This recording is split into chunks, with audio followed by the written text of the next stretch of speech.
Hello student, कैसे हैं आप सभी लोग। आप सभी लोगों का बहुत बहुत स्वागत है मेरे चैनल पे।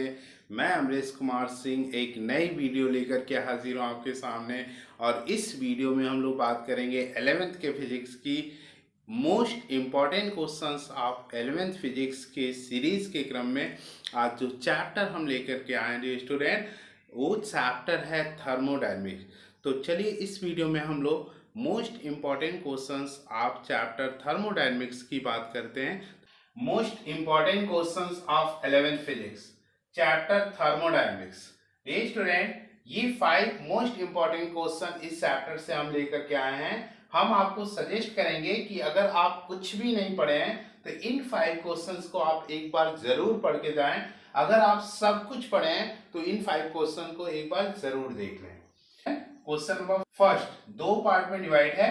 चलिए पार्ट 1 देखते हैं। Define A thermodynamics, B thermal equilibrium, C zeroth law of thermodynamics, D heat, E internal energy, F work done. Second, state the sign conventions used in measurement of heat, work and internal energy.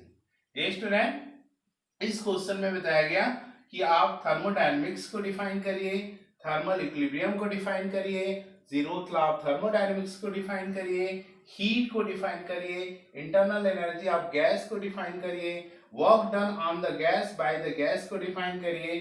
और second part में बताया गया state the sign conventions used in the measurement of heat, work and internal energy.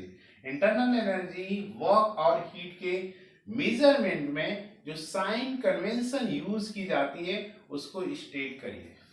Question number 2 आपका 2 part में divide है। First part what is the thermodynamic system. Thermodynamic system क्या है, give its example, इसका example दीजिए। Derive an expression for work done by thermodynamic system. Thermodynamic system द्वारा जो work done किया जाता है उसको डिफाइन करिए। Second, the volume of gas increases by 0.25 metre cube at constant pressure 10 power 3 newton per metre square. Calculate the work done. एक gas का volume 0.25 metre cube तक at constant pressure 10 power 3 newton per metre square पर increase करता है, तो work done find करिए। Question number 3 2 part में divide है। First part what is the cyclic process. Cyclic process क्या है, derive an expression for the work done in cyclic process. Cyclic process में वर्क डन के लिए एक्सप्रेशन डिराइव करिए।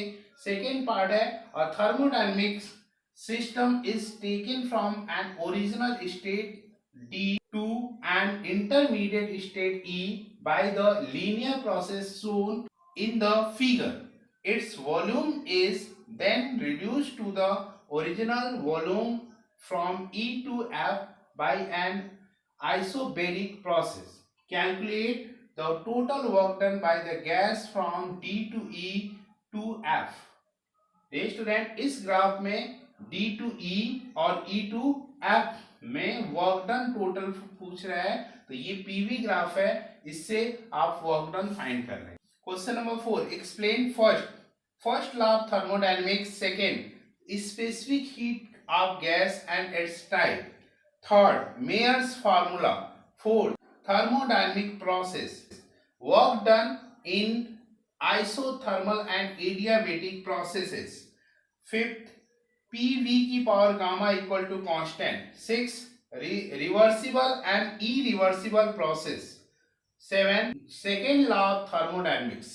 Question number 4 में कह रहा है कि आप एक्सप्लेन करिए फर्स्ट लॉ ऑफ थर्मोडायनेमिक्स को, स्पेसिफिक हीट ऑफ गैस को एक्सप्लेन करिए, इसके टाइप्स को एक्सप्लेन करिए, मेयर्स फार्मूले को एक्सप्लेन करिए, थर्मोडायनेमिक प्रोसेस को एक्सप्लेन करिए, एडियाबेटिक और आइसोथर्मल प्रोसेस में वर्क डन को एक्सप्लेन करिए, पीवी की power gamma equal to constant को एक्सप्लेन करिए, रिवर्सिबल और इरिवर्सिबल प्रोसेस को एक्सप्लेन करिए, सेकेंड लॉ ऑफ थर्मोडायनेमिक्स को एक्सप्लेन करिए। Question number 5 explain principle working and construction of heat engine, Carnot engine, third heat pump and its eta means efficiency.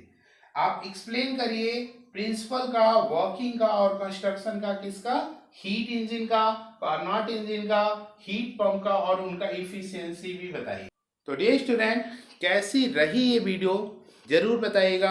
अगर अच्छी लगी तो एक लाइक कर दीजिएगा। चैनल पे आप नए हैं तो चैनल को सब्सक्राइब कर लीजिएगा। अपने दोस्तों में ज़्यादा से ज़्यादा इस वीडियो को शेयर कर दीजिएगा, क्योंकि कहा भी जाता है कि कर भला तो हो भला। अगर आप दूसरे का भला करेंगे तभी ईश्वर भी आपका भला करेंगे। इन्हीं शब्दों के साथ इस वीडियो को एंड देते हैं। तब तक के लिए जय।